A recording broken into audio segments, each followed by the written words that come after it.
पहला प्रश्न, आपने स्त्री के लिए प्रेम और पुरुष के लिए ध्यान का मार्ग बताया। मेरी तकलीफ यह है कि न प्रेम में पूरा डूब पाती हूं, न ध्यान में गहराई आती।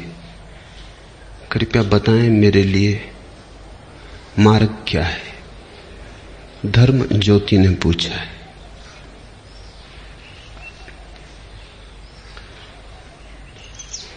धर्म गुरुओं का डाला हुआ जहर बाधा बन रहा है। उस जहर से जब तक छुटकारा न हो, प्रेम तो असंभव है, क्योंकि प्रेम की सदा से निंदा की गई है। प्रेम को सदा बंधन कहा गया है, और चूंकि प्रेम की निंदा की गई है और प्रेम को बंधन कहा गया है, इसलिए स्त्री भी सदा अपमानित की गई है। जब तक प्रेम स्वीकार न होगा तब तक स्त्री भी सम्मानित नहीं हो सकती, क्योंकि स्त्री का स्वभाव प्रेम है। और बड़े आश्चर्य की बात यह है कि स्त्रियां जितना धर्म गुरुओं से प्रभावित होती हैं उतना कोई भी नहीं होता, और उनकी जड़ पर ही वो कुठाराघात किए चले जाते हैं। लेकिन एक बार तुम्हारे मन में जहर फैल जाए और ऐसा ख्याल आ जाए कि प्रेम बंधन है, तो तुमने पुरुष की भाषा सीख ली और हृदय तुम्हारा स्त्री का है, तब तुम अड़चन में पड़ो। स्वाभाविक है। पुरुष के लिए सही है यही बात कि प्रेम बंधन है, स्त्री के लिए प्रेम मुक्ति है। और जो पुरुष के लिए जहर है वो स्त्री के लिए अमृत है। और स्त्री का तो अब तक कोई धर्म पृथ्वी पर पैदा नहीं हुआ, और स्त्रियों का तो कोई तीर्थंकर नहीं हुआ और कोई अवतार नहीं हुआ। इसलिए स्त्री के हृदय की बात को किसी ने प्रकट भी नहीं किया, सारे धर्म पुरुषों के। और स्वभावतः पुरुष ने अपने दृष्टिकोण को रखा है, वो पुरुष के लिए बिल्कुल सही है। पुरुष जैसे ही प्रेम में पड़ता है वैसे ही बंधन खड़े हो जाते हैं, क्योंकि पुरुष का अहंकार प्रेम में बंधन देखता है। पूरा डूब तो नहीं पाता, डूब जाए तो प्रेम मुक्ति हो जाए, तो प्रेम मोक्ष हो जाए।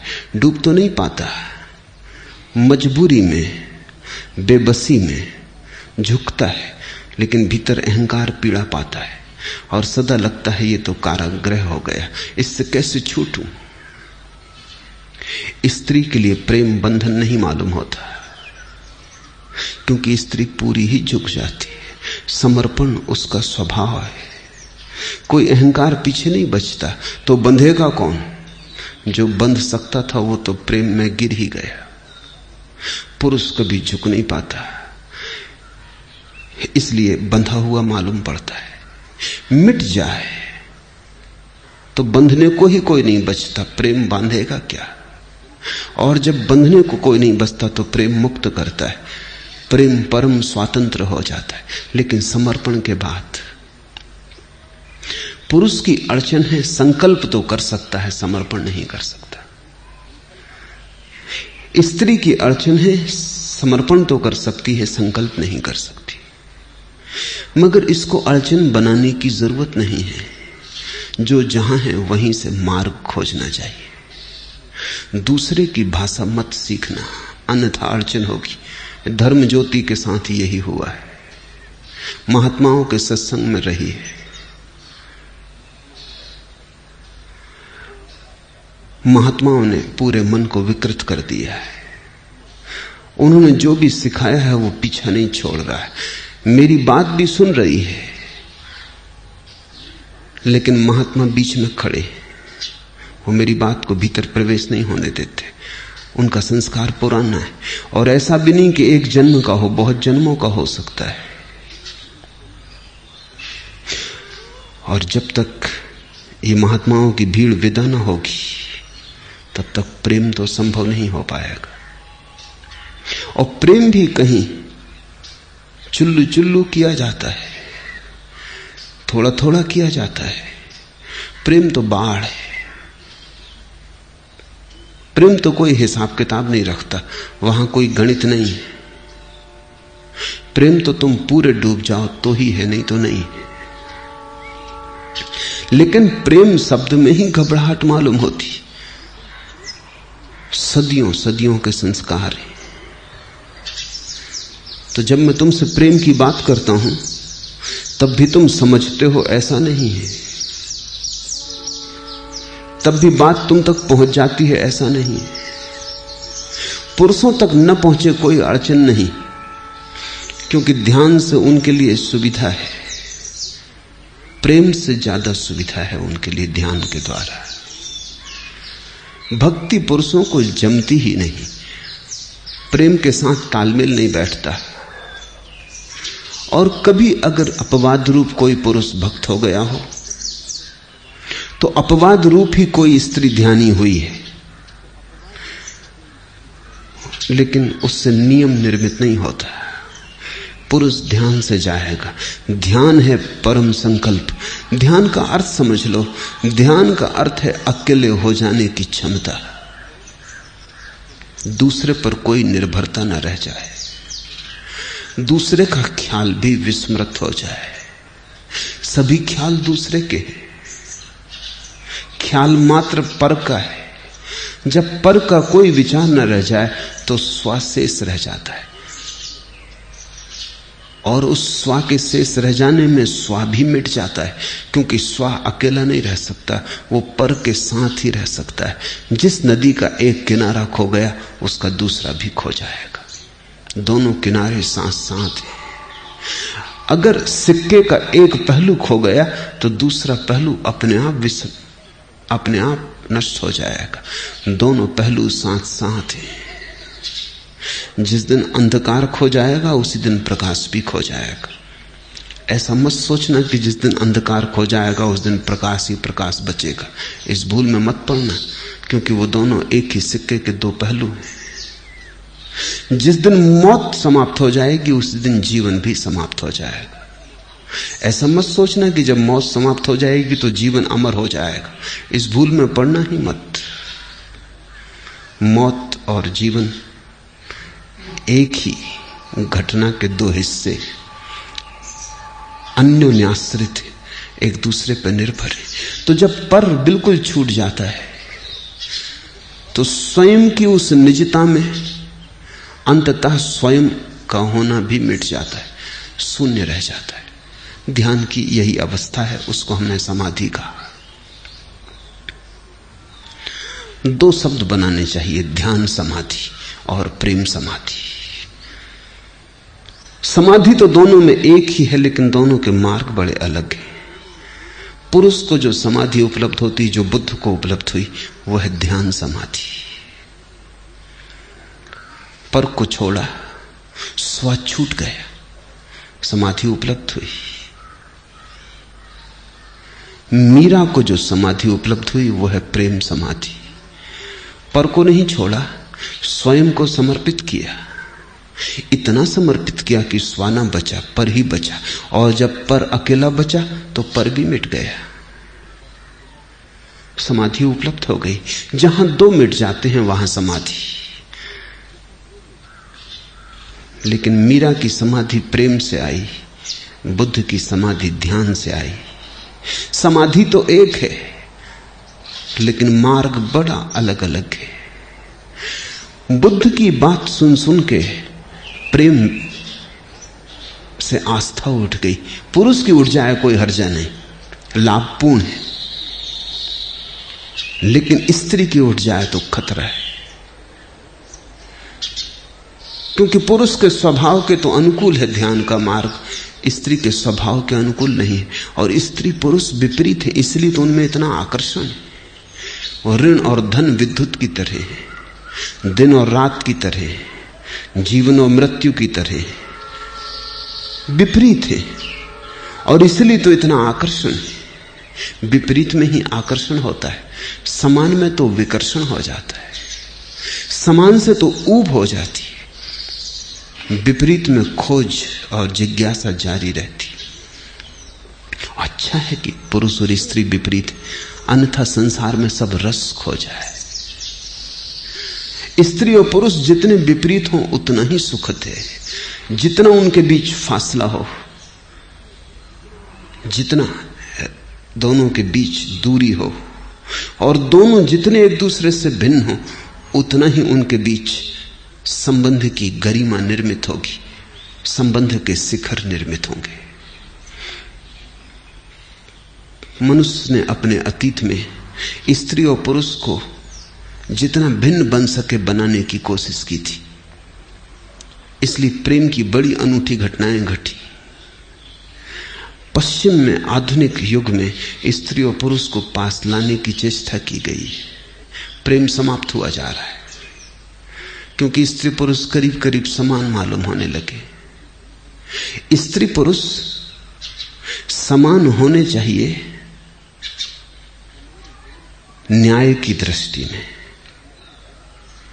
समान नहीं होने चाहिए स्वभाव की दृष्टि से। बड़े असमान हैं, बड़े भिन्न हैं। असमान का यह अर्थ नहीं कि स्त्री पुरुष से नीची है या पुरुष स्त्री से ऊंचा है। असमान का अर्थ कि दोनों बड़े भिन्न हैं, जैसे रात और दिन, रोशनी और अंधेरा, इतना ही फासला है। कानून उनको समान माने, लेकिन मनोविज्ञान उन्हें समान नहीं कह सकता। और अगर समान बनाने की चेष्टा की गई तो जितने स्त्री पुरुष समान होते जाएंगे, उतना ही स्त्री पुरुष जैसी हो जाएगी, पुरुष स्त्री जैसा हो जाएगा। उन दोनों के बीच का आकर्षण खो जाएगा।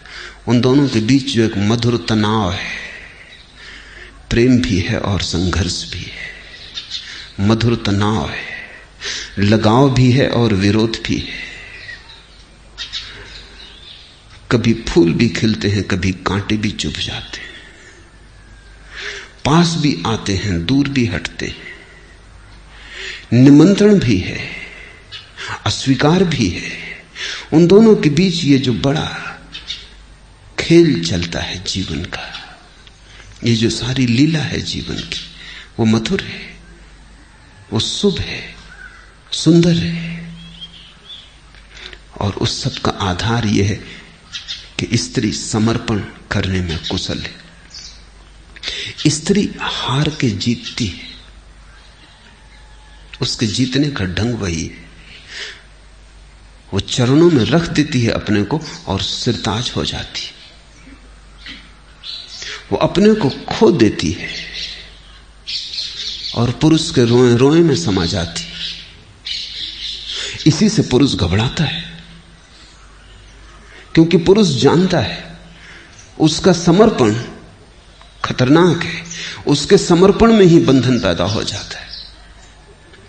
पुरुष अपने को बंधा अनुभव करता है, क्योंकि उसका अहंकार है। वो स्वाभाविक है कि वो अपने को बचाए, लड़े, संघर्ष करे। उसकी यात्रा अलग है। पुरुष बहिर्मुखी है, स्त्री अंतर्मुखी है। पुरुष और स्त्री जब एक दूसरे को प्रेम भी कर रहे हो तो पुरुष आंख खोल के प्रेम करता है, स्त्री आंख बंद करके। जब भी स्त्री भाव में होती आंख बंद कर लेती, क्योंकि जब भी भाव में होती तब वो अंतर्मुखी हो जाती है। वो प्रेम भी जिस व्यक्ति को करती है उसको भी जब ठीक से देखना चाहती तो आंख बंद कर लेती। ये भी कोई देखने का ढंग हुआ, मगर यही स्त्री का ढंग है, क्योंकि ऐसे आंख बंद करके ही वो उस चिन्मय को देख पाती है। आंख खोल के तो मृण्मय दिखाई पड़ता है। और स्त्री जब भी किसी को प्रेम करती तो परमात्मा से कम नहीं मानती। आंख बंद करके परमात्मा दिखाई पड़ता है, आंख खोलो तो मिट्टी की देह। लेकिन पुरुष का रस भीतर में कम है, बाहर में जाता है। पुरुष आंख खोल के प्रेम करना चाहता है। प्रेम के क्षण में भी चाहता है कि रोशनी हो, ताकि वो स्त्री की देह को ठीक से देख सके। तो पुरुषों ने तो स्त्रियों की नग्न मूर्तियां बहुत बनाई हैं, स्त्रियों ने पुरुषों की एक भी नग्न मूर्ति नहीं बनाई।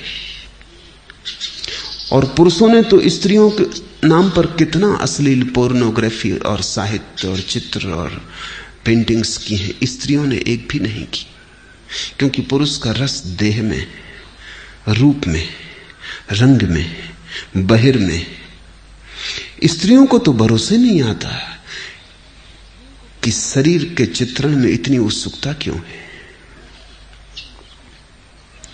क्योंकि स्त्री को तो शरीर के पार के देखने की सुविधा है।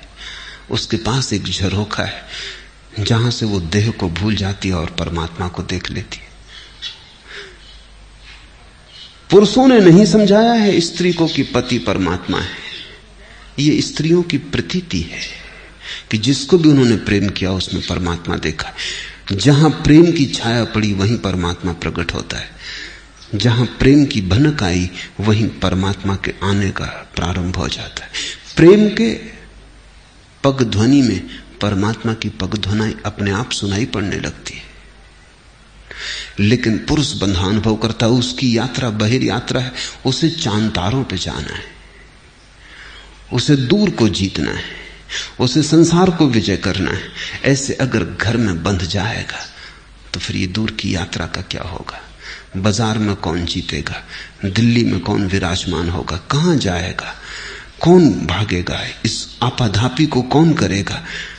तो जैसे ही जितना ही महत्वाकांक्षी पुरुष हो उतना ही स्त्री से बचेगा। महत्वाकांक्षी राजनीतिज्ञ हो स्त्री से बचेगा, क्योंकि अगर स्त्री ने बांध लिया तो स्त्री काफी संसार है, फिर उसके पार संसार बचता नहीं। वैज्ञानिक महत्वाकांक्षी हो, अन्वेषण में लगा हो, स्त्री से बचेगा। ध्यान करने वाला ध्यानी हो, स्त्री से बचेगा, क्योंकि स्त्री इस पूरी तरह घेर लेती है कि फिर कुछ और करने की सुविधा नहीं रह जाती।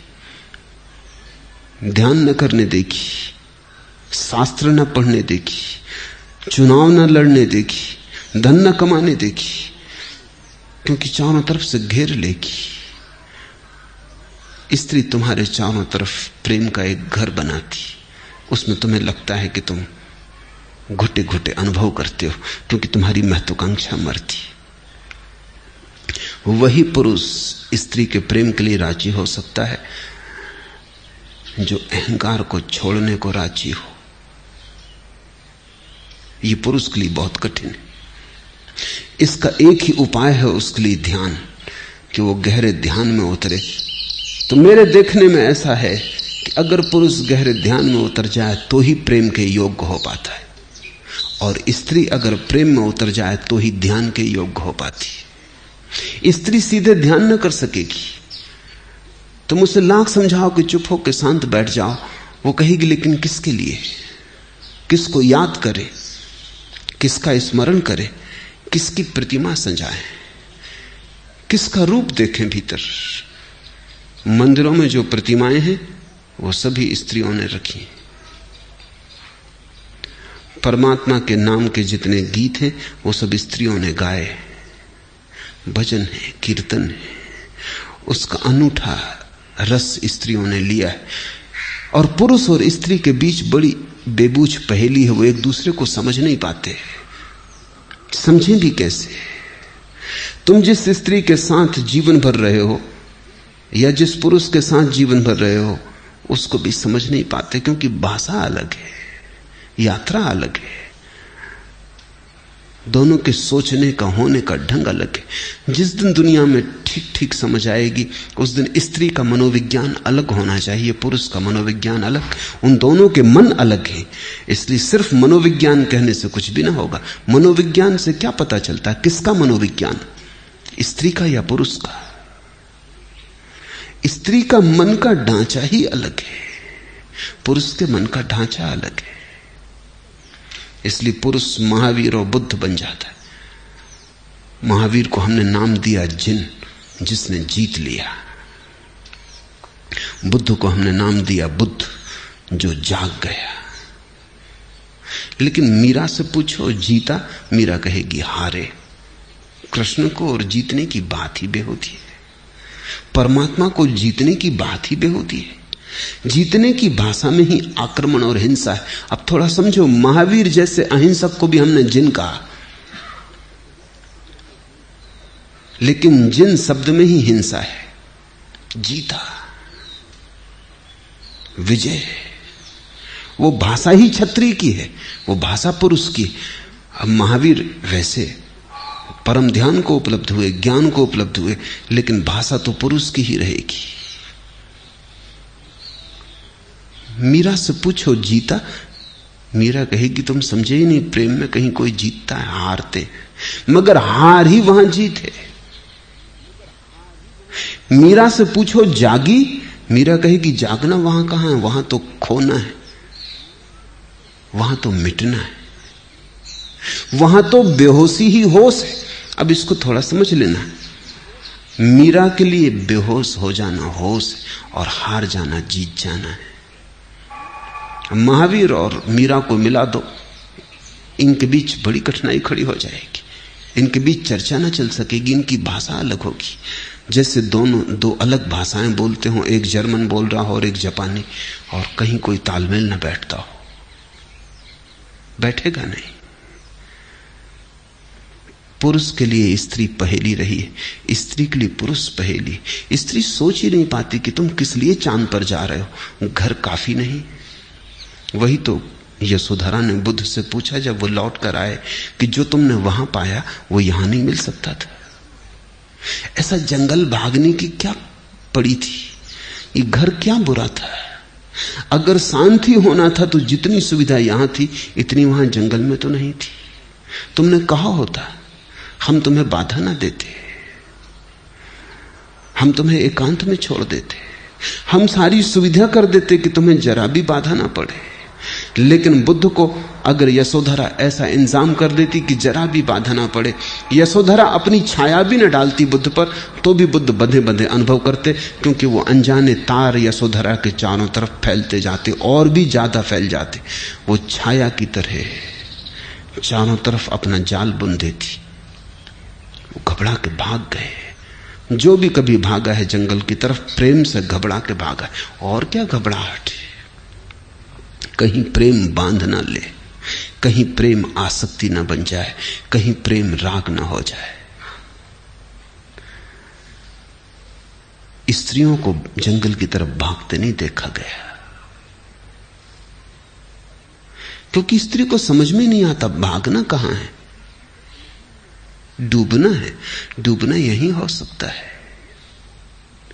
और स्त्री ने बहुत चिंता नहीं की परमात्मा की जो आकाश में, उसने तो उसी परमात्मा की चिंता की जो निकट और पास है। स्त्री को रस नहीं मालूम होता कि चीन में क्या हो रहा है, उसका रस होता है पड़ोसी के घर में क्या हो रहा है, पास। तुम्हें कई दफे लगता भी है पति को कि भी क्या फजूल की बातों में पड़ी कि पड़ोसी की पत्नी किसी के साथ चली गई, कि पड़ोसी के घर बच्चा पैदा हुआ, कि पड़ोसी नई कार खरीद लाया, ये भी क्या फिजूल की बातें हैं। वियतनाम है,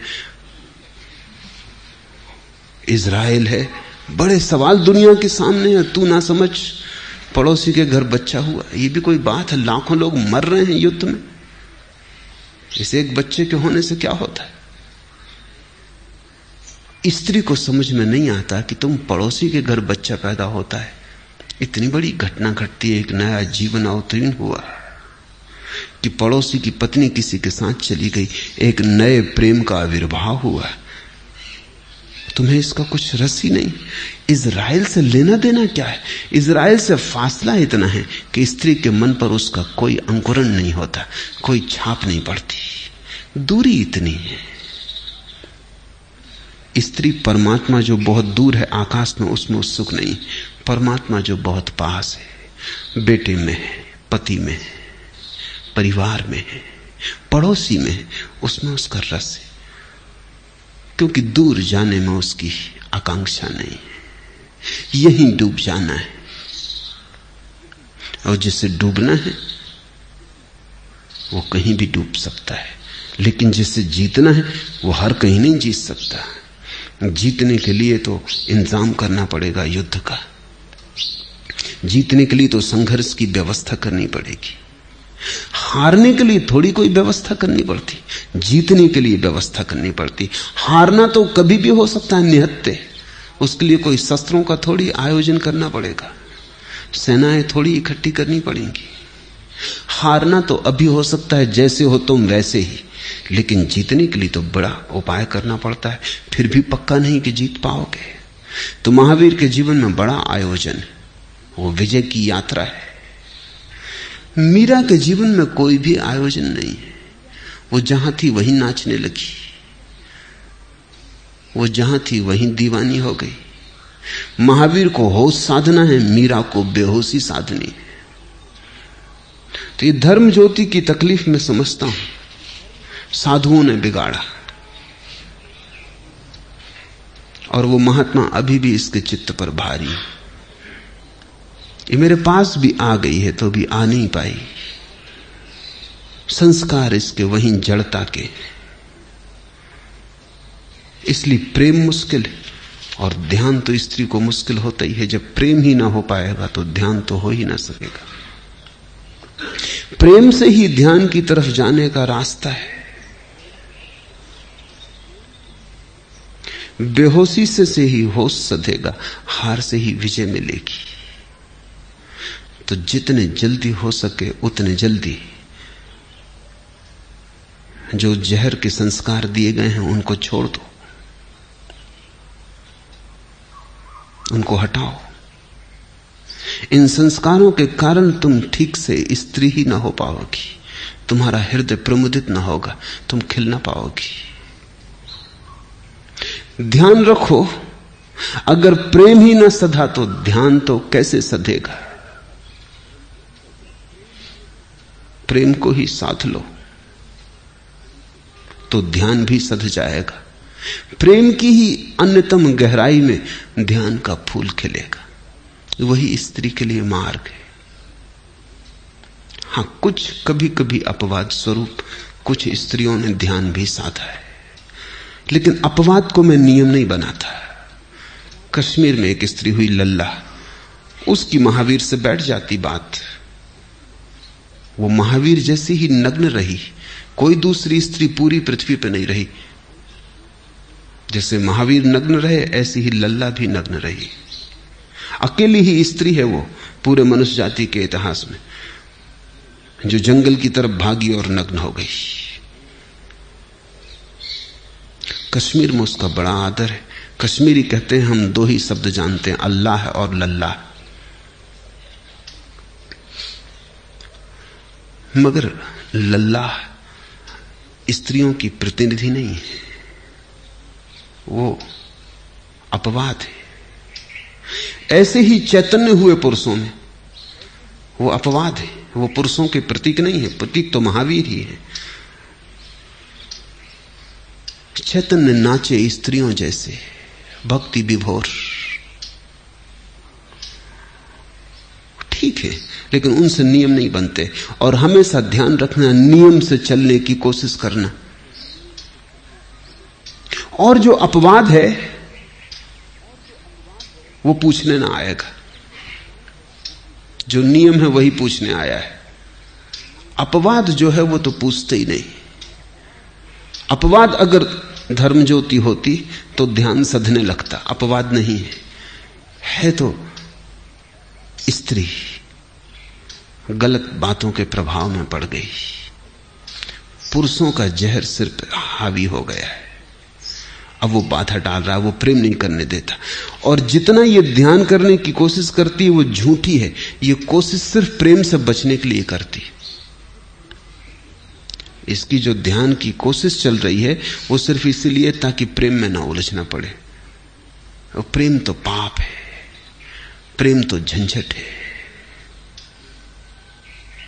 उससे बचना है तो ध्यान करना है। और मैं तुमसे कह रहा हूं कि प्रेम से ही ध्यान होगा। और तुम प्रेम से बचने को ध्यान करने चलोगी, कठिनाई हो जाएगी, अधर में अटक जाओगी, त्रिशंकु की दशा हो जाएगी। और देर नहीं लगती, अगर समझ में बात आ जाए तो एक क्षण में छोड़ा जा सकता है सब कचरा। क्योंकि कचरा कचरा ही है, वो कभी स्वभाव नहीं बनता। भीतर तो स्वच्छ स्त्री मौजूद है, महात्माओं से बिगाड़ नहीं सकते। महात्माओं की बातचीत ऊपर ऊपर के पत्ते हैं, नीचे तो धारा बह रही है स्त्रीण स्वभाव की। जरा पत्तों को हटा दो और भीतर की नदी प्रकट हो जाएगी। लाख पत्ते दबा दें नदी को, यहां पूना की नदी दब जाती है बिल्कुल पत्तों में, फिर दिखाई ही नहीं पड़ती। लेकिन तो भी भीतर है, पत्ते लाख दबा दें तो भी जरा सा हटाओ और नदी प्रकट हो जाती है।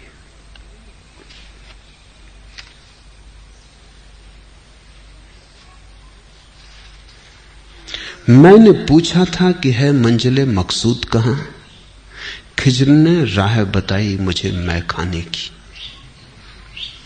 मैंने पूछा था कि जीवन का लक्ष्य मंजिले मकसूद कहां है, और मेरे गुरु ने मुझे राह बताई मैं खाने की। उसने कहा बेहोशी में, प्रेम में। मैंने पूछा था कि मंजिले मकसूद कहां है, मंजिले मकसूद कहां, खिज्र ने राह बताई मुझे मैं खाने की। स्त्री के लिए वही राह है, मैं खाने की, बेहोशी की, खोने की, लीन हो जाने की, तल्लीन हो जाने की, अपने को इस तरह मिटा देने की कि भीतर कोई बचे ही ना। जिससे प्रेम किया है वही बच रहे। प्रेमी बचे, प्रेसी खो जाए, परमात्मा बचे, भक्त खो जाए। और तब अचानक भगवान भी खो जाता है। जब भक्त ही खो गया तो भगवान कहां रहेगा? भक्त की आंखों में ही भगवान है, भक्त के होने में ही भगवान है। जब भक्त ही खो गया तो भगवान कहां रह जाएगा? भक्त भी खो जाता है, भगवान भी खो जाता है, तब जो रह जाता है वही है।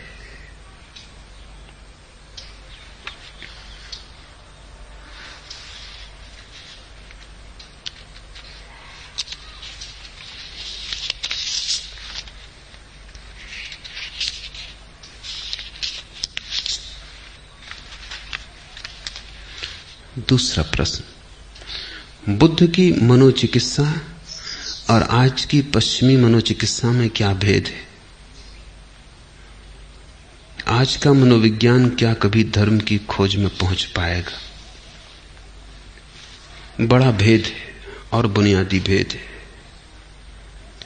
पश्चिम का मनोविज्ञान, कहें आज का मनोविज्ञान, क्योंकि पश्चिम का जो है वो आज का है, इस सदी का है, आधुनिक है। आधुनिक मनोविज्ञान मन की दृष्टि से जो रुग्ण लोग हैं उनकी चिकित्सा करता है, जो सामान्य नहीं है, अस्वस्थ हैं, उनकी चिकित्सा करता है। बुद्ध का मनोविज्ञान उनकी चिकित्सा करता है जो सामान्य है और स्वस्थ है। कोई आदमी पागल हो गया, उसकी चिकित्सा करता है आधुनिक मनोविज्ञान। कोई आदमी जब तक पागल न हो जाए तब तक आधुनिक मनोविज्ञान से उसका कोई लेना देना नहीं। वो बीमार को ठीक करने का उपाय है। लेकिन बुद्ध के पास वे लोग जाते हैं जो पागल नहीं हैं, वरन अगर हम ठीक से समझें तो होश में भर गए हैं और अब पागल नहीं रहना चाहते, पागल नहीं होना चाहते, सामान्य हैं, स्वस्थ हैं। साधारण लोग भी उनकी दृष्टि से ज्यादा पागल हैं, जिनको जीवन का होश आ गया है, जिन्होंने जीवन की समझ पा ली। अब वो बुद्ध से कहते हैं अकेले स्वस्थ होने से क्या होगा, सत्य भी चाहिए। स्वस्थ होना काफी नहीं है, सत्य के बिना स्वास्थ्य का भी क्या करेंगे। तो स्वस्थ को और परम स्वास्थ्य की तरफ ले जाने की व्यवस्था है। अगर तुम डमाडोल हो गए हो सामान्य जीवन में, ठीक से दुकान नहीं कर पाते, ठीक से दफ्तर नहीं जा पाते, स्मृति कमजोर हो जाती है, चूक जाते हो, इस तरह की बातें अगर तुम्हारे जीवन में है तो आधुनिक मनोविज्ञान सहयोगी है। लेकिन सब ठीक चल रहा है, कोई गड़बड़ नहीं है। और जब सब ठीक चलता है और कोई गड़बड़ नहीं मालूम होती, तभी अचानक तुम्हें पता चलता है ये सब भी ठीक चलता रहा तो मौत में समाप्त हो जाएगा, ये सब ठीक भी चलता रहा तो जाऊंगा कहां, पहुंचूंगा कहां। ये सब ठीक भी है तो भी मौत आ रही है। ये सब ठीक भी है तो भी मैं मरा जा रहा हूं, मिटा जा रहा हूं। ये सब ठीक भी है तो भी व्यर्थ और आसार है। जिस दिन तुम्हें सब ठीक होते हुए भी आसार का बोध होता है, उस दिन तुम बुद्ध पुरुषों के पास जाते हो पूछने कि ऐसे सब ठीक है, धन है, पत्नी है, बच्चा है, मकान है, सब ठीक है, कहीं कोई अड़चन नहीं है, सुविधा से जी रहा हूं और सुविधा से ही मर भी जाऊंगा। लेकिन क्या सुविधा से जीना और सुविधा से मर जाना ही मंजिले मकसूद है? क्या यही लक्ष्य है जीवन का? इतना काफी है क्या कि सुविधा से जी लूं और सुविधा से मर जाऊं? सुविधा काफी है? तब बुद्ध के मनोविज्ञान की शुरुआत होती है, जिसको यह दिखाई पड़ने लगा सुविधा सार नहीं है। सामान्य हो जाना कुछ भी मूल्य नहीं रखता। स्वस्थ हो जाने में भी कुछ नहीं है जब तक सत्य ना मिल जाए। जीसस के जीवन में उल्लेख है कि वो एक गांव में आए और उन्होंने एक आदमी को शराब पिए रास्ते के किनारे नाली में पड़े गालियां बकते देखा। तो वो उसके पास आए, करुणा से उसे हिलाया और उठाया और कहा कि तू अपना जीवन शराब पी पी के क्यों बर्बाद कर रहा है, नाली में पड़ा है। उस आदमी ने आंखें खोली, जीसस को देख के उसे होश आया। उसने कहा कि मेरे प्रभु, मैं तो रुग्ण था, खाट भी नहीं छोड़ सकता था, तुम्ही ने छू के मुझे ठीक किया था। अब मैं ठीक हो गया, अब इस स्वास्थ्य का क्या करूं? मुझे तो बस शराब पीने के सिवाय कुछ सूझता नहीं। मैंने तो कभी पी भी न थी, मैं तो खाट पे पड़ा था, इस शराब घर तक भी नहीं आ सकता था, तुम्हारी ही कृपा से। जीसस सोचने लगे कि मेरी कृपा का ये परिणाम हुआ है। वो उदास आगे बढ़े। उन्होंने एक आदमी को एक वेश्या के पीछे भागते देखा, उसे पकड़ा और कहा कि आंखें इसलिए नहीं परमात्मा ने दी हैं, ये क्यों वासना के पीछे भागा जा रहा है, किस पागलपन में दौड़ रहा है? उस आदमी ने गौर से रुक के देखा। उसने कहा मेरे प्रभु, वो पैर पे गिर पड़ा, मैं तो अंधा था, तुमने ही छू के मेरी आंखें ठीक की थी, अब इन आंखों का मैं क्या करूं? मैं तो किसी वेश्या के पीछे न भागा था, मुझे तो रूप का पता ही न था, मैं तो जन्मांध था। तुम्हारी ही कृपा है कि तुमने आंखें दी, अब इन आंखों का क्या करूं? जीसस बहुत उदास हो गए और वो गांव के बाहर निकल आए और बड़े चिंतन में पड़ गए कि मेरी कृपा के ये परिणाम। उन्होंने एक आदमी को फांसी लगाते देखा, अपने को रस्सी बांध रहा था वृक्ष से। वो भागे गए और कहा कि मेरे भाई रुक, ये तू क्या कर रहा है? उसने कहा अब मत रोको, बहुत हो गया, मैं मर गया था, तुम्ही ने मुझे जिंदा किया था, अब जिंदगी का क्या करूं?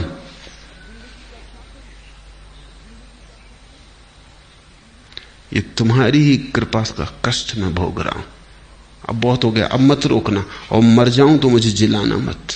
तुम कहां से आ गए? और मैं किसी तरह तो इंतजाम करके अपना मरने की व्यवस्था कर रहा हूं, पहले भी मर चुका था। जिसको तुम स्वास्थ्य कहते हो उसका परिणाम क्या है? गमाओगे उसे कहीं जिंदगी के रास्ते पर, किसी नाली में पड़ोगे। जिसे तुम आंखों की ज्योति कहते हो उसका करोगे क्या? कहीं रूप में भरमाओगे।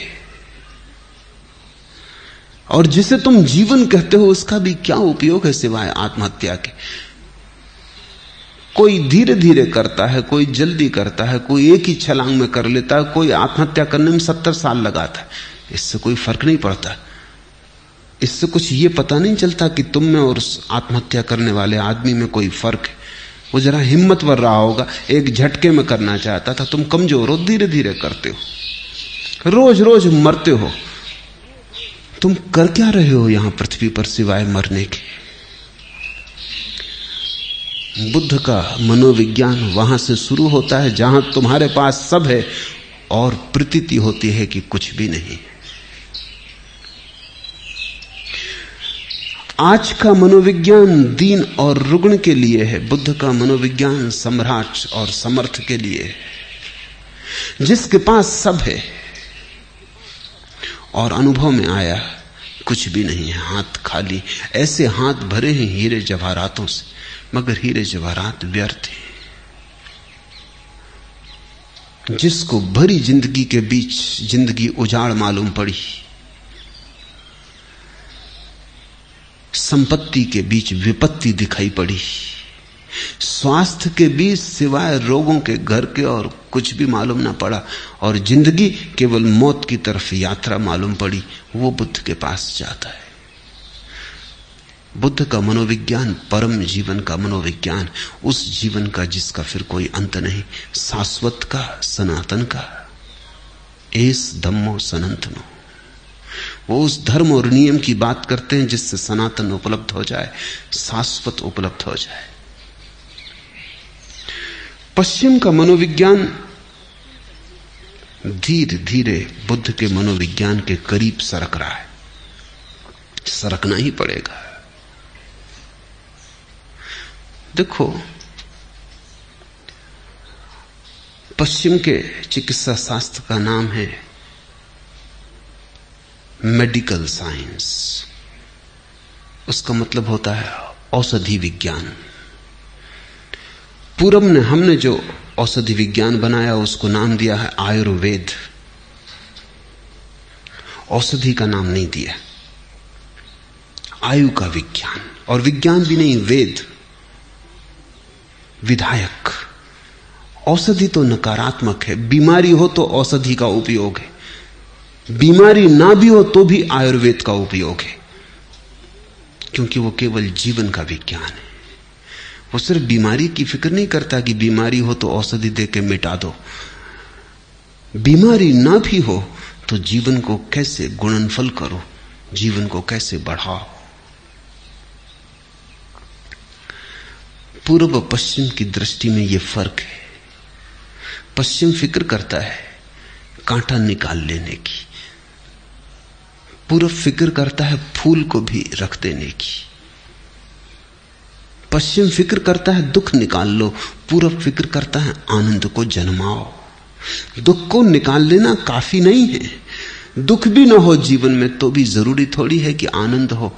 कितने लोग हैं जिनके जीवन में दुख नहीं है, लेकिन इससे क्या आनंद होता है? बल्कि सच्चाई यह है कि जिनके जीवन में दुख नहीं है उनको ही पता चलता है कि जीवन बिल्कुल व्यर्थ है। जिनके जीवन में दुख है उनको तो अभी आशा लगी रहती कि कुछ उपाय करेंगे, दुख मिटाएंगे, कल सब ठीक हो जाएगा। जिनके जीवन में दुख नहीं रहा वो एकदम चौंक के पूछते हैं अब क्या करें। दुख भी नहीं रहा, जिसको मिटाते वो भी नहीं रहा, मिटाने की दौड़ भी समाप्त हो गई, कोई कष्ट नहीं है लेकिन आनंद भी नहीं है। उनका जीवन बड़ी उदासी से, बड़ी ऊब से भर जाता है। जीवन राख राख हो जाता है, उसमें से सारी आशा और आनंद का अंगार बुझ जाता है। तुम चकित होगे देखकर कि भिखारी के कदमों में भी तुम्हें गति मालूम हो सकती, क्योंकि उसको कहीं पहुंचना है, कुछ दुख मिटाना है, कुछ तकलीफ ठीक करनी।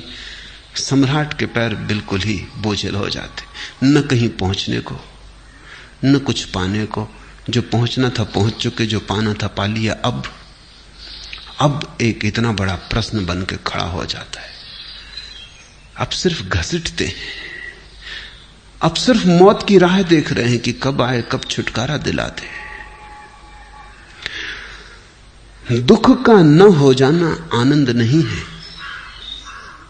दुख का न हो जाना आनंद के होने के लिए जरूरी शर्त हो सकती है, आवश्यक हो सकता है, पर्याप्त नहीं है। तो पश्चिम का मनोविज्ञान भी धीरे धीरे सरक रहा है। फ्रायड ने जहां मनोविज्ञान को छोड़ा था उससे बहुत आगे जा चुका पश्चिम में भी मनोविज्ञान। नए मानवतावादी विचारक पैदा हुए हैं, अब्राहम मैस्लो और दूसरे, जिन्होंने अब मनोविज्ञान को नई दिशाएं देनी शुरू की। वो दिशाएं ये हैं कि अब इस बात की हमें फिक्र नहीं है कि आदमी सिर्फ स्वस्थ हो, स्वस्थ से ज्यादा हो, आनंदित हो। इतना काफी नहीं कि बीमारी ना हो, इतने से क्या होगा, उत्सव हो। तुम चल सको, तुम्हारे पैर स्वस्थ हो, इतना काफी नहीं है, तुम नाच भी सको। चलना एक बात है। एक आदमी है, पैर ठीक नहीं, चल नहीं सकता, पक्षाघात है, लकवा लग गया है। लकवा मिटाना जरूरी है। लकवा मिट जाए तो चल सकेगा, लकवा मिट जाए तो नाच भी सकेगा, लेकिन लकवा मिट जाने से कोई नाचने नहीं लगता है। लकवा मिट जाना नाचने के लिए जरूरी शर्त है, काफी नहीं है। कितने लोग हैं जिनको लकवा नहीं लेकिन वो नाचते दिखाई नहीं पड़ते। नाचने के लिए कुछ भीतर संपदा का अनुभव चाहिए। नाचने के लिए भीतर कोई किरण उतरे, कोई गीत उतरे, कोई धुन उतरे, जीवन को कोई सुराग मिले, रहस्य का झलक मिले परमात्मा की, तो कोई नाच सकता है। धीरे धीरे पश्चिम का मनोविज्ञान सरक रहा है, सरकना ही पड़ेगा, क्योंकि बीमार तो बहुत थोड़े लोग हैं। बहुत लोग स्वस्थ हैं और फिर भी उनके जीवन में कोई आनंद नहीं, उनकी भी चिंता करनी पड़ेगी। लंगड़े लूलों को ही ठीक नहीं करना, नहीं तो काम बड़ा आसान था। जो लंगड़े लूले नहीं हैं उनको नाच भी देना है और काम बड़ा कठिन है। लेकिन जब पहला कदम उठ जाए तो दूसरा कदम भी उठना शुरू हो जाता है। पहला कदम है, कोई आदमी नया बगीचा लगाता है तो घास पात को उखाड़ता है, व्यर्थ के पौधे झाड़ी झंखाड़ को अलग करता है, जमीन खोद के बदलता है, जड़ें निकाल के फेंकता है। ये जरूरी है, लेकिन बस इतने पर ही रुक जाए तो फूल नहीं आ जाते। फिर बीज बोने पड़ते हैं, फिर पानी सींचना पड़ता है, फिर रखवाली करनी पड़ती है, फिर हजार बाधाएं हैं, उनसे लड़ना पड़ता है। तो एक आदमी को जीवन में सुविधा मिल जाए, स्वास्थ्य मिल जाए, रहने का अच्छा मकान मिल जाए, रोटी रोजी मकान का इंतजाम हो जाए, इतने से तो केवल बगीचे की तैयारी हुई थी। अभी बीज नहीं बोए गए थे। इतने भर से जो राजी हो गया वो नासमझ, वो असार से राजी हो गया। उसने नकार को सब समझ लिया, वो औषधि से राजी हो गया। उतना काफी नहीं है। चिकित्सा शास्त्र का जिनका गहरा अनुभव है वो कहते हैं कि कई बार दो मरीज एक ही बीमारी के मरीज होते हैं, एक ही अवस्था के होते हैं, और एक पर दवा काम कर जाती है और दूसरे पे काम नहीं करती। तो इसका बड़ा चिंतन चलता है कि ऐसा क्यों होता है।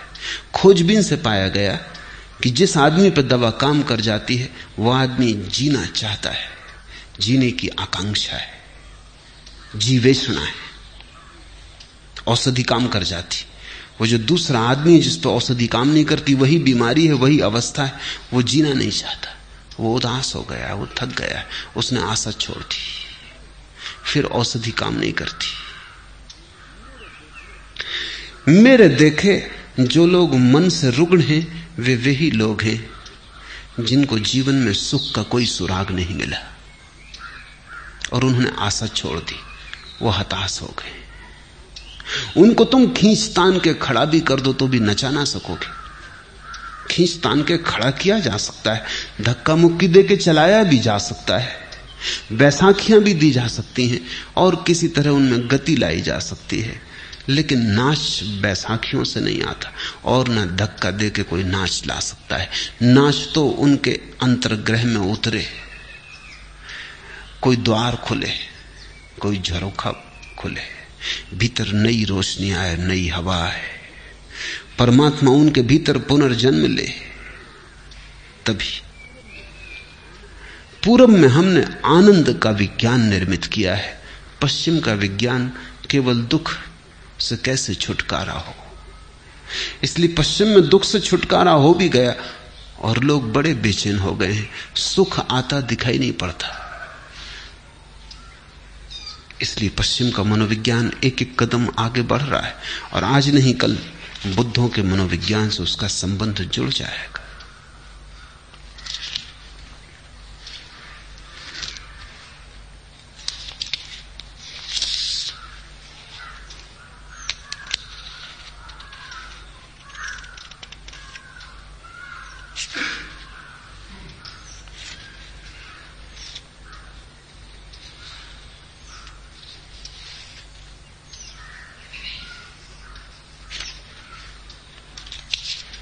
तीसरा प्रश्न, आप कहते हैं जियो अभी और यहीं, पर स्वयं को देखकर हमें अभी और यहीं जीने जैसा नहीं लगता। वर्तमान में जीने की बजाय भविष्य की कल्पना में जीना ज्यादा सुखद लगता है, तो क्या करें? तो जियो, वैसे ही जियो। अनुभव बताएगा कि जो सुखद लगता था वो सुखद था नहीं। प्रश्न से इतना ही पता चलता है कि प्रौढ़ नहीं हो, कच्चे हो, अभी जीवन ने पकाया नहीं, अभी मिट्टी के कच्चे घड़े हो, वर्षा आएगी बह जाओगे। अभी जीवन की आग ने पकाया नहीं, क्योंकि जीवन की आग जिसको भी पका देती है उसको ये साफ हो जाता है। क्या साफ हो जाता है? एक बात ही साफ हो जाती कि भविष्य में सुख देखने का अर्थ ही यही है कि वर्तमान में दुख है। इसलिए भविष्य के सपने सुखद मालूम होते हैं। थोड़ा सोचो, जो आदमी दिन भर भूखा रहा है वो रात सपने देखता है भोजन के, लेकिन जिसने भरपेट भोजन किया है वो भी कहीं रात सपने देखता है भोजन के। देखे तो पागल। जो तुम्हें मिला है उसके तुम सपने नहीं देखते, जो तुम्हें नहीं मिला है उसके ही सपने देखते हो। वर्तमान तुम्हारा दुख से भरा है। इसको भुलाने को, अपने मन को समझाने को, रिझाने को, राहत के लिए, सांत्वना के लिए तुम अपनी आंखें भविष्य में टटोलते हो। कोई सपना कल सब ठीक हो जाएगा, उस कल की आशा में, भरोसे में आज के दुख को झेल लेते हो। मंजिल की आशा में रास्ते का कष्ट कष्ट नहीं मालूम पड़ता, पहुंचने के ही करीब है, हालांकि वो कभी आता नहीं। आज जिसको तुम आज कह रहे हो ये भी तो कल कल था। इस आज के लिए भी तुमने सपने देखे थे, वो पूरे नहीं हुए। ऐसा ही पिछले कल भी हुआ था और पिछले कल भी हुआ था, और यही आगे भी होगा। अगर तुम्हारा आज सुखपूर्ण नहीं है तो दुखपूर्ण आज से सुखपूर्ण कल कैसे निकलेगा? थोड़ा सोचो। आज कहीं आकाश से थोड़ी आया है, तुम्हारे भीतर से आया है। तुम्हारा आज अलग है, मेरा आज अलग है। कैलेंडर के धोखे में मत पड़ना। कैलेंडर पर तो तुम्हारा भी आज वही नाम रखता है, मेरा आज भी वही नाम रखता है, लेकिन यहां तुम जितने लोग बैठे हो इतने ही आज हैं। पूरी पृथ्वी पर जितने लोग हैं इतने आज हैं, और अगर तुम पशु पक्षियों और पौधों को भी गिनो तो उतनी ही संख्या है। कैलेंडर बिल्कुल झूठ है। उससे ऐसा लगता है एक ही दिन है सबका। रविवार तो सभी का रविवार जरूरी नहीं है। किसी की जिंदगी में सूरज उगा हो तो रविवार, और किसी की जिंदगी में अंधेरा हो तो कैसा रविवार।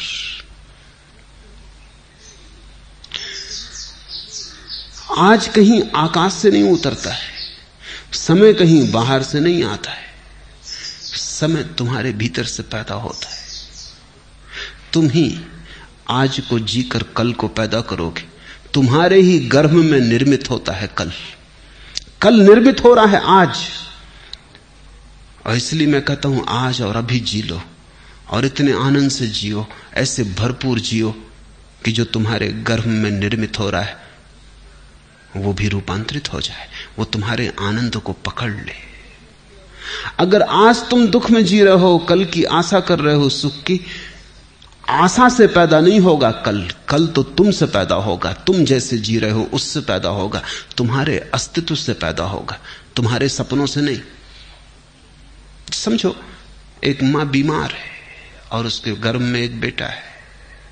और रुग्ण है और शरीर जराजीर्ण है। बेटा तो इस जराजीर्ण रुग्ण शरीर से पैदा होगा। मां चाहे सपने कितनी देखती हो कि बेटा बड़ा स्वस्थ होगा, महावीर जैसा स्वस्थ होगा, इससे कुछ हल नहीं होने वाला। इस सपने से बेटा पैदा नहीं होने वाला। बेटा तो सच्चाई से पैदा होगा।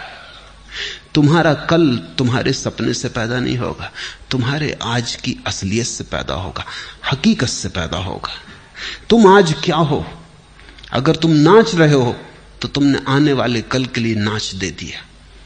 अगर तुम प्रमुदित हो, प्रफुल्लित हो, तो कल का फूल खिलने ही लगा, क्योंकि जिस फूल को कल खिलना है उसकी कली आज ही तैयार हो रही है। प्रतिपल तुम अगला पल पैदा कर रहे हो। प्रति क्षण अगला क्षण तुम्हारे भीतर निर्मित हो रहा है, तैयार हो रहा है। तुम सृष्टा हो।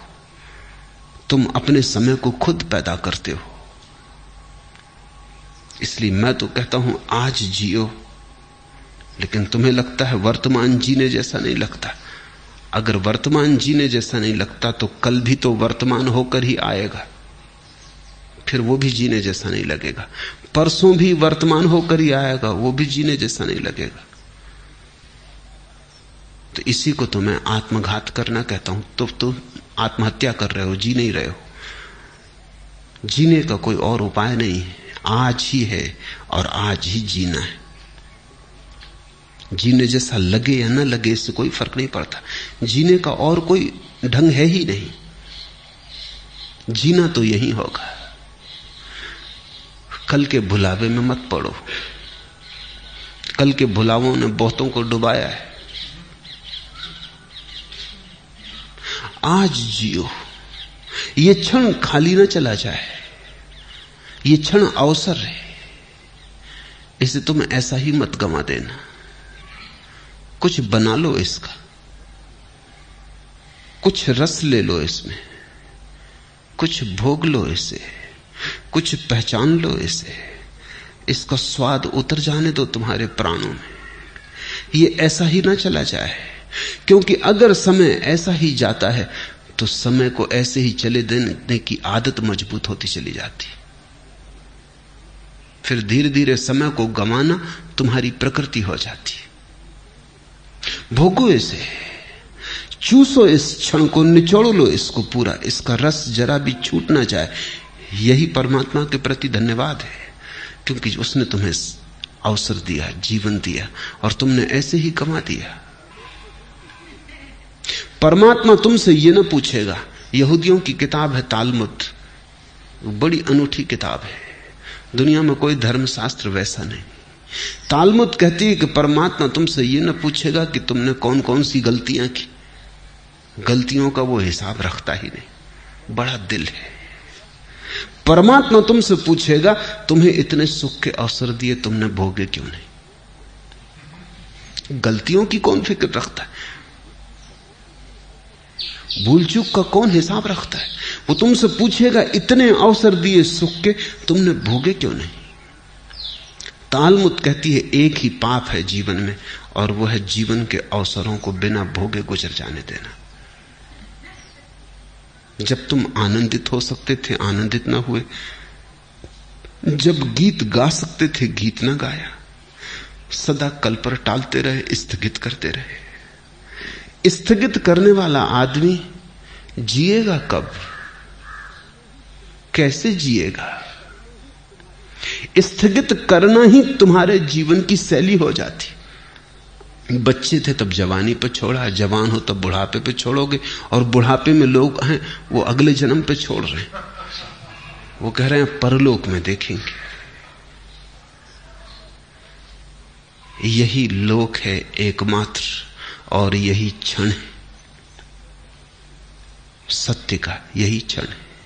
बाकी सब झूठ है, मन का जाल है। लेकिन अगर तुम्हें अच्छा लगता है, तुम्हारी मर्जी। तुम्हें अच्छा लगता हो तो मैं कौन हूं बाधा देने वाला। तुम सपने देखो, कभी ना कभी तुम जागोगे, तब रोओगे, पछताओगे। तब तुम पछताओगे कि इतना समय यूं ही गंवाया। और ध्यान रखना, जीवन में जितना दुख भर लोगे, जितने आंसू घने कर लोगे, जितना पछतावा हो जाएगा, उतना ही कठिन हो जाता है रोकना फिर दुख को, आंसुओं को। कभी तुमने ख्याल किया, हंसी तो एकदम रुक जाती, रोना एकदम नहीं रुकता। तुम हंस रहे हो एकदम रुक सकते हो, रोना एकदम नहीं रुकता। थमते थमते थमेंगे आंसू। रोना है कुछ, हंसी नहीं। दुख ऐसा सरोबोर कर लेता है, दुख ऐसी गहराइयों तक प्रविष्ट हो जाता है, तुम्हारी जड़ों तक समाविष्ट हो जाता है कि फिर तुम उसे रोकना भी चाहो तो कैसे रोको। थमते थमते थमेंगे आंसू। रोना है कुछ, हंसी नहीं है। ये कोई मजाक नहीं है कि रो लिए और रोक लिए। ये कोई हंसी नहीं है कि हंस लिए और रोक लिए। हंसी तो तुम्हारी ऊपर ऊपर होती, रुक जाती। रोना बहुत गहरे चला जाता है। रोना तुम्हारे जीवन में सब तरफ भर जाता है। और रोज रोज अगर तुम रोने को इस तरह संभालते गए और जीने को कल पे टालते गए, तुमने कहा हंसेंगे कल, रोएंगे आज, और तुम जो दलील दे रहे हो वो दलील ये है कि अपना वर्तमान तो सुखद मालूम नहीं पड़ता, इसलिए सुखद सपने देखेंगे। सुखद वर्तमान क्यों नहीं है ये पूछो। इसलिए नहीं है कि कल भी तुमने सपने देखे थे आज के, और कल का दिन गंवा दिया जिसमें आज सुखद हो सकता था, जिसमें आज की आधारशिला रखी जा सकती थी। कल तुमने गंवा दिया इसलिए आज दुखद है, और तुम यही दलील दे रहे हो कि हम आज को भी गंवाएंगे क्योंकि कल का सपना अच्छा मालूम पड़ता है। तुम्हारी मर्जी। गणित साफ है। फिर मुझसे मत कहना कि हमें किसी ने चेताया नहीं।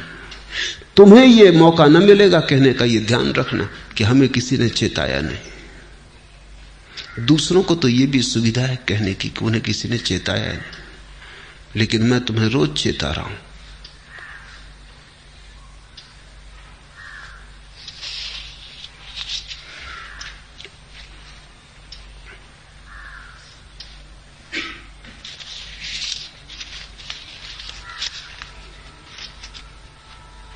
चौथा प्रश्न, पिछले जन्म के संस्कार इस जन्म में आदत बन जाते हैं।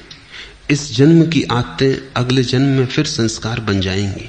फिर अंत कहां है? अंत है इस बात में, इस सत्य को जान लेने में कि तुम संस्कार नहीं हो, तुम आदत नहीं हो।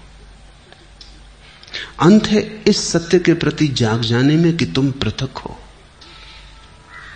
अंत है होश में, अंत है साक्षी भाव में।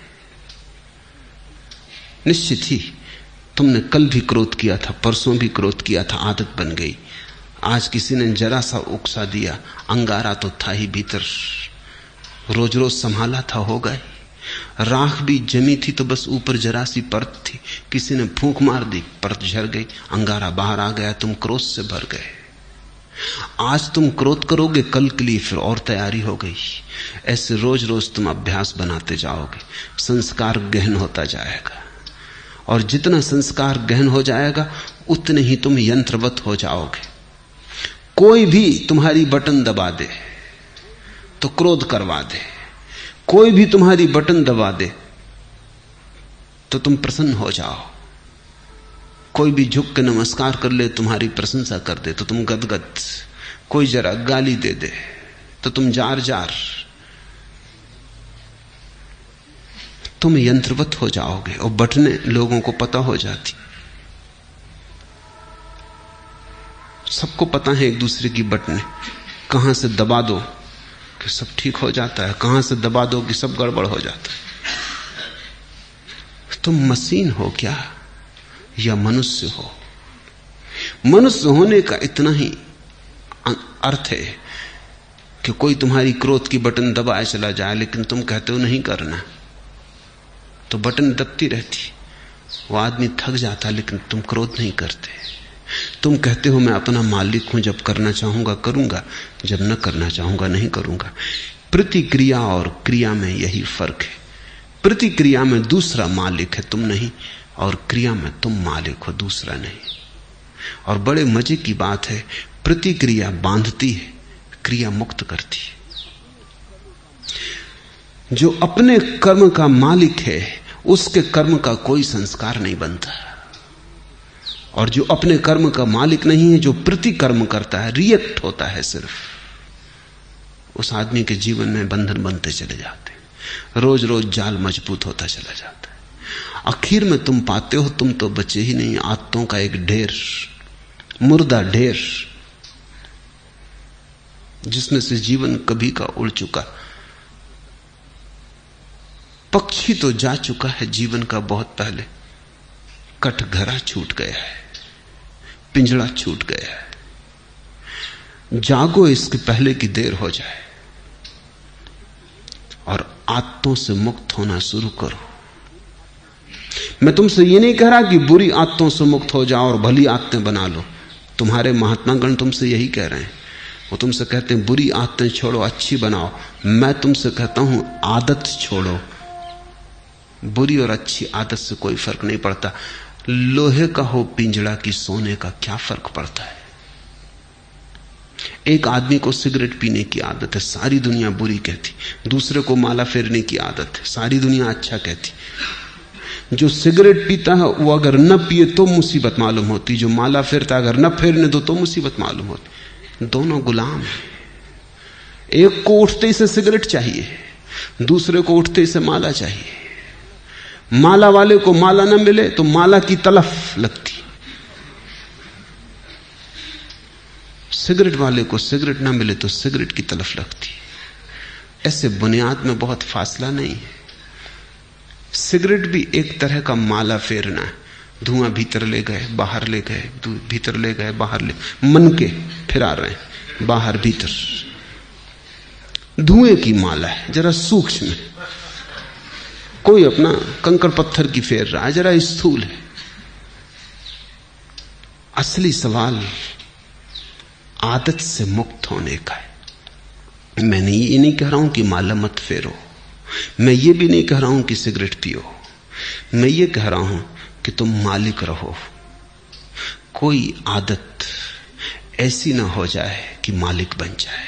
कोई आदत, मंदिर जाने की आदत भी मालिक ना हो जाए, ध्यान करने की आदत भी मालिक ना हो जाए। मालिक तुम ही रहो। मालकियत बचा के आदत का उपयोग कर लेना, यही साधना है। मालकियत खो दी और आदत सवार हो गई तो तुम यंत्रवत हो गए, तब तुम्हारा जीवन मूर्छित है। ऐसे लोग हैं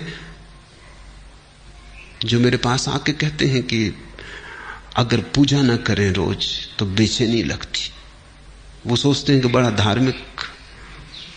बड़ी धार्मिक घटना घट गई उनके जीवन। मैं उनसे पूछता हूं पूजा करने से कुछ आनंद मिलता है? वो कहते हैं आनंद तो कुछ नहीं मिलता, लेकिन ना करें तो बेचैनी लगती। यही तो सिगरेट पीने वाला कहता है। वो कहता है कि उससे पूछो कुछ आनंद मिलता? वो कहता है आनंद क्या रखा है, आनंद तो कुछ नहीं मिलता। कभी कभी खांसी जरूर आती, आनंद तो कुछ भी नहीं मिलता। लेकिन न पियो तो बेचैनी मालूम होती। इसे तुम थोड़ा सोचो। इसी को मैं यंत्र हो जाना कहता हूं कि जिससे कुछ भी नहीं मिलता है, उससे भी न करने पर बेचैनी मालूम होती। उपलब्ध कुछ भी नहीं होता है, पाने को कुछ भी नहीं है, लेकिन छोड़ने में मुसीबत, क्योंकि आदत ने पकड़ा है। अब आदत इतना ही कर सकती है, करो तो कुछ ना मिले, ना करो तो कुछ खोता मालूम पड़े। अब ये बड़े मजे की बात है, जिस चीज को करने से कुछ नहीं मिलता उसको ना करने से खोएगा कैसे? कुछ खोता नहीं, सिर्फ पुरानी आदत, पुरानी लकीरों पर न चलने से अड़चन मालूम होती। मैं एक बहुत बड़े वकील को जानता था। उनकी आदत थी कि जब भी वो अदालत में खड़े होते पैरवी करते, बड़े वकील थे, अंतर्राष्ट्रीय ख्याति के थे, और लंदन और पेकिंग और दिल्ली 3 जगह उनके दफ्तर थे। तो उनकी आदत थी कि वो अपने कोट का बटन घुमाने लगते थे जब अटक जाते। सभी की होती, कोई अपना सिर खुजलाने लगता है, कोई कुछ करने लगता है। उस आदत का भी वैसा ही उपयोग है जैसे बटन दबाने का। तो अगर जब भी उनके विचार उलझ जाते या कोई उत्तर न सूझता तो वो कोट का बटन घुमाने लगते। घुमाने से कुछ मिलता था ये तो पक्का पता नहीं, क्योंकि कोट का बटन घुमाने से क्या मिलेगा। और जिसकी बुद्धि उलझी हुई हो, समझ में ना आ रहा हो, वो कोई कोट के बटन घुमाने से कुछ बात समझ में आ जाएगी। लेकिन विरोधियों को ये बात दिखाई पड़ गई कि वो जब भी उलझ जाते हैं तो बटन घुमाते। एक बड़ा मुकदमा था, एक बड़ी स्टेट का मुकदमा था प्रिवी काउंसिल में, लाखों का मामला था। तो विरोधी वकील ने उनके सोफर को मिला लिया, कुछ पैसे दिए और कहा कि तू इतना करना, उनके कोट के ऊपर का बटन तोड़ देना। तो वो जब अदालत में अपना कोट लेके हाथ में रख के आए तो वो बटन नदारद था। तो उस वक्त उन्होंने देखा भी नहीं, कोट डाल लिया। जब वो पैरवी करने लगे और वक्त आया, हाथ कोट के बटन पर गया, बस सब गड़बड़ हो गया। जैसे मस्तिष्क ने सांस छोड़ दिया, कुछ सूझबूझ ही ना रही, चक्कर सा मालूम हुआ, बैठ गए। पहला मुकदमा हारे वो मुझसे कहते थे कि उस बटन से मुझे मिला तो कभी कुछ नहीं, लेकिन गंवाया मैंने बहुत। उस बटन के घुमाने से कुछ मुझे सूझबूझ आती थी ऐसा भी नहीं था, लेकिन बटन न पाके बस मैं समझ ही ना पाया कि अब क्या करूं। हाथ से जैसे कोई हथियार छूट गया। भरोसा किए बैठे थे और वक्त पर जिस पे भरोसा था वो दगा दे गया।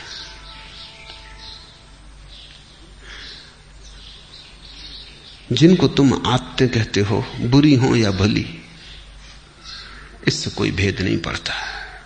सब आदतें मालिक हो जाएं तो बुरी हैं, तुम मालिक रहो तो कोई आदत बुरी नहीं। गुलामी बुरी है, मालकियत भली है। मेरी परिभाषा यही है। संस्कार बन रहे हैं प्रतिपल, आदतें निर्मित हो रही हैं।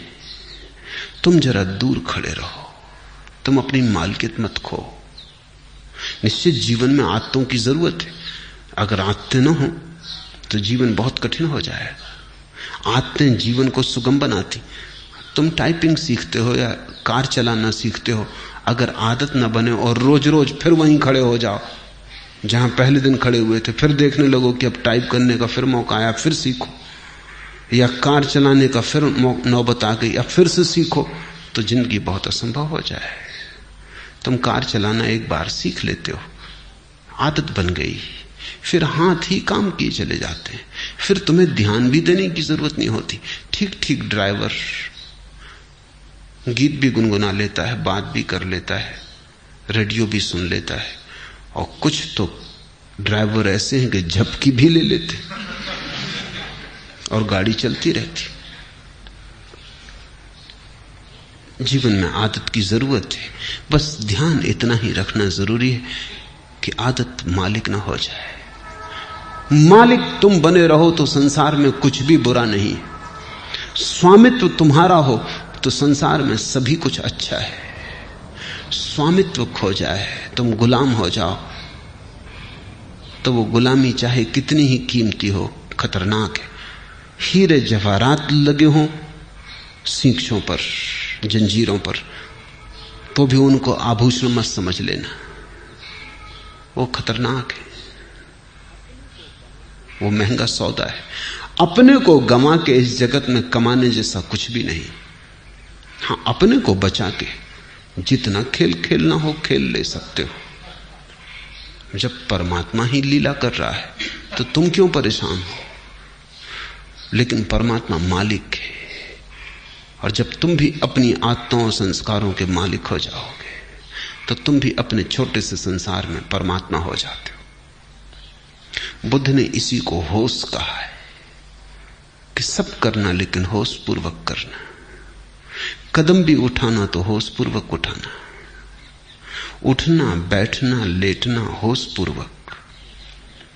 कोई भी चीज बेहोशी में मत करना। अगर तुम होश को साधते रहो तो आदत तो बनती रहेगी, आदत का तुम उपयोग करते रहोगे, लेकिन आदत के पीछे होश की धारा भी बह रही है। चैतन्य का दिया भी जल रहा है, वो भी निर्मित हो रहा है, उसकी भी सघनता बढ़ रही, उसका भी प्रकाश गहन होता जा रहा है। जीवन में सिर्फ आदतें ही आदतें रह जाएं तो आत्मा खो जाती है। आदतों के पीछे तुम भी रहो अलग पृथक, और इतनी तुम में मालकियत हो कि किसी आदत को अगर तुम छोड़ना चाहो तो इसी क्षण छोड़ दो, लौट के दोबारा सोचने की जरूरत भी ना पड़े। मैंने सुना है कि जब पहली दफा उत्तर ध्रुव पर यात्री पहुंचे तो वो एक बड़ी मुसीबत में पड़े। 3 महीने का भोजन था, वो चुक गया, और कोई 15-20 दिन उन्हें भूखे उपवास में गुजारने पड़े। कभी मछली पकड़ लेते तो ठीक, कभी ना पकड़ पाते तो मुश्किल। जहाज उलझ गया, बर्फ में फंस गया। लेकिन उन यात्रियों का जो कैप्टन था, उसको सबसे ज्यादा जो मुसीबत आई वो भोजन की नहीं थी। लोग बिना भोजन के रहने को तैयार थे, यात्रियों का दल। सिगरेट की सबसे ज्यादा मुसीबत खड़ी हुई। सिगरेट खत्म हो गई तो लोगों ने जहाज की रस्सियां काट काट के पीना शुरू कर दी।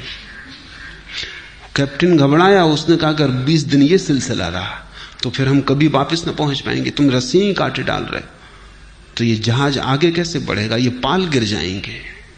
मगर लोग इतने दीवाने सिगरेट पीने के लिए कि कैप्टन करे भी क्या। एक आदमी, बाकी सब सिगरेट पीने वाले, उनका करो भी क्या। वो रात को चोरी से काट लें, इधर उधर से काट लें। जब ये जहाज लौट के किसी तरह आया और इसकी अखबारों में खबर छपी तो एक आदमी ने अमेरिका में ये अखबार पढ़ते वक्त अपनी सिगरेट भी पी रहा था, अखबार भी पढ़ रहा था। उससे अचानक ये बात अजीब सी लगी कि लोग गंदी रस्सियां काट काट के पी गए। वो भी चेन स्मोकर था। उसने सोचा, हाथ में सिगरेट थी, उसने सोचा कि क्या यही गति मेरी होती अगर मैं भी उनके साथ होता, क्या मैं भी रस्सियां काट के पी जाता। एक क्षण उसे ख्याल आया, उसने सिगरेट एस्ट्रे पर रख दी और उसने कहा अब इसको तभी उठाऊंगा जब मेरी ऐसी दशा आ जाए कि मुझे लगे अब मैं गंदी रस्सियां भी पी सकता हूं, नहीं तो नहीं उठाऊंगा। 20 साल बीत गए, वो सिगरेट अपनी टेबल पर ही रखे रहा। लोग उससे पूछते भी कि आधी जली सिगरेट यहां क्यों रखी। वो कहती कि इसको मुझे उठाना है किसी दिन, लेकिन उसी दिन उठाऊंगा जिस दिन मेरी पीड़ा ऐसी हो जाएगी कि आदत बड़ी और मैं छोटा हो जाऊंगा।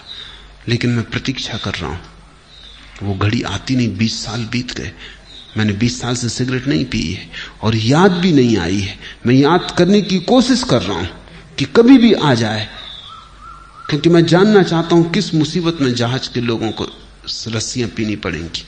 लेकिन वो कभी ना आई। उसने अपना संस्मरण लिखा, मैं संस्मरण पढ़ रहा था।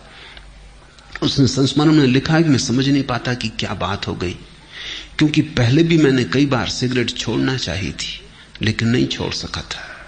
कई बार छोड़ी भी थी तो 2 दिन के बाद फिर पीने लगा था। लेकिन क्या हुआ, अब तो मैं छोड़ा भी नहीं था, सिर्फ प्रतीक्षा कर रहा हूं कि जब भी आदत पकड़ लेगी और झकझोर डालेगी तो पीऊंगा।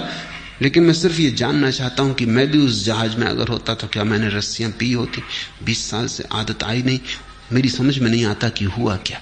उसकी समझ में नहीं आ रहा क्योंकि उसे ध्यान का कुछ पता नहीं, होश का कुछ पता नहीं। इसने छोड़ी नहीं है सिगरेट, छूट गई होश के कारण, क्योंकि वो एक ही होश साधे हुए है कि जब इतने जोर से तलफ पकड़ेगी कि मैं रस्सियां पी लेता तभी पीऊंगा। लेकिन उस होश के कारण तलफ नहीं पकड़ती। होश हो तो तलफ पकड़ती ही नहीं। अब उसे कोई होश को जानने वाला मिले तो उसे उत्तर मिले, लेकिन अनजाने उसने होश साध लिया है। तुमसे मैं कहता हूं, जो जो आदत तुम्हें पकड़े हो, जबरदस्ती पकड़े हो, उसके प्रति होश साधना। मैं तुमसे नहीं कहता सिगरेट पीना छोड़ो, मैं कहता हूं होश पूर्वक पियो। मैं तो यहां आश्रम में एक कमरा बनवाने जा रहा हूं जहां होश पूर्वक सिगरेट पीने वालों को सुविधा होगी कि वो जाके वहां सिगरेट जरूर पिए, लेकिन जितनी देर पिए उतनी देर ध्यान रखें। एक क्षण को भी बेहोशी में न पिए बस। फिर अगर पीना हो तो मजे से पिए, कोई हर्जा नहीं। लेकिन मैं जानता हूं अगर होश सज जाए तो ऐसी मूढ़ता कौन करेगा। ऐसी मूढ़ता तो बेहोशी में ही होती है। तो मैं तुमसे कुछ भी छोड़ने को नहीं कहता, क्योंकि मैं जानता हूं छोड़ने से कभी कोई छोड़ नहीं पाया। मैं तुमसे केवल होश साधने को कहता हूं, क्योंकि मैं जानता हूं होश साधने से जो भी व्यर्थ है अपने आप छूट जाता है और जो सार्थक है बच रहता है। होश